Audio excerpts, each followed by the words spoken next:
മുൻ D G prosecution advocate Asif Ali ഇപ്പോൾ telephone ലൈനുണ്ട്. Advocate Asif Ali, ഇതൊരു തർക്കമായി പരിണമിച്ചിട്ടുണ്ട് എന്ന് വെച്ചാൽ മുൻകൂർ ജാമ്യാപേക്ഷ പരിഗണിക്കാൻ ഹൈക്കോടതിക്ക് കഴിയുമോ, സെഷൻസ് കോടതിയല്ലേ ചെയ്യേണ്ടത് എന്നൊരു ചോദ്യം സുപ്രീം കോടതി ഉന്നയിക്കുന്നു. അല്ല, നമുക്ക് ചെയ്യാം എന്നിപ്പോൾ ഹൈക്കോടതി ഒരു സ്റ്റാൻഡ് എടുക്കുന്നു. അപ്പോൾ ഈ ഹൈക്കോടതിയുടെ സ്റ്റാൻഡിന് അങ്ങനെ കാണുന്നു, ഇതിന്റെ ഒരു അനന്തരഘട്ടം എന്തായിരിക്കും? നിലപാട് പെർഫെക്റ്റ്ലി ലീഗലാണ്. കാരണം മുൻകൂർ ജാമ്യാപേക്ഷ concurrent jurisdiction both sessions court as well as ഹൈക്കോടതി. ഇതൊരു തർക്ക വിഷയമേ അല്ല. സുപ്രീം കോടതിക്ക് എന്ത് പറ്റിയെന്ന് ഗോഡ് അലോൺ നോസ്. കഴിഞ്ഞ കാലാകാലങ്ങളിൽ 1974 പുതിയ CRPCയിൽ എഴുതി ചേർത്തതാണ് 438 മുൻകൂർ ജാമ്യം എന്ന് പറഞ്ഞ ആശയം.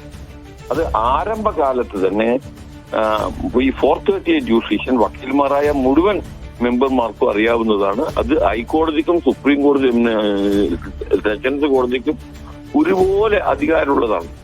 അതിൽ സുപ്രീം കോടതി അതൊരു അപ്പലറ്റ് ജൂറിസ്ഡിക്ഷൻ പോലെ വരുന്നത് തികച്ചും തെറ്റാണ്. സുപ്രീം കോടതിയല്ല, സുപ്രീം കോടതിക്ക് പണ്ട് AK ഗോപാലിന്റെ കേസിൽ പറ്റിയ മിസ്റ്റേക്ക് ഇത്. AKGയുടെ കേസിൽ ഈ സുപ്രീം കോടതി പറഞ്ഞു, വ്യവസ്ഥാപിതമായ മാർഗങ്ങളിൽ കൂടി മനുഷ്യജീവനും വ്യക്തിസ്വാതന്ത്ര്യവും ഹനിക്കാൻ അധികാരമുണ്ട്. അന്ന് AKG പാടില്ല എന്ന് പറഞ്ഞു. 28 വർഷത്തിന് ശേഷമാണ് സുപ്രീം കോടതി പറഞ്ഞത് നമുക്കൊരു തെറ്റ് പറ്റിയിട്ടുണ്ട്, അത് മനേകാ ഗാന്ധിന്റെ കേസിൽ തിരുത്തി.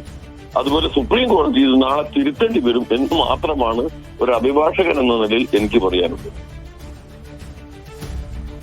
നന്ദി അഡ്വക്കേറ്റ് ആസിഫ് അലി.